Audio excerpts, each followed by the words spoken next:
জানেন তো, প্রতিটা কেকই এক একটা আর্ট।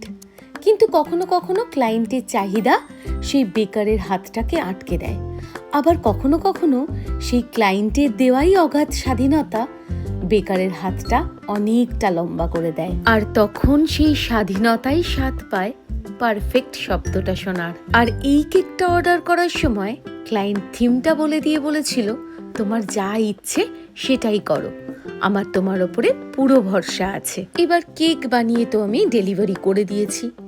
রাত তখন 1টা হবে, হোয়াটসঅ্যাপে নোটিফিকেশন, কিছু ভয়েস মেসেজ। আন্টি, আমার কেকটা কি খুব ভালো লেগেছে। মার্শমেলোটাকে তো ভাই খেয়ে নিয়েছে, আরেকটা আমি চুপি চুপি নিজে খেয়ে নিয়েছি। এবার তোমরাই বলো, এর থেকে ভালো রিভিউ কি আর হতে পারে? কেকটা ক্লায়েন্টের কেমন লেগেছে সেটা তো তোমরা শুনেই নিলে। কেকটা তোমাদের কেমন লাগলো কমেন্ট বক্সে অবশ্যই জানিও। ভালো লাগলে লাইক, কমেন্ট আর শেয়ার করে দিও।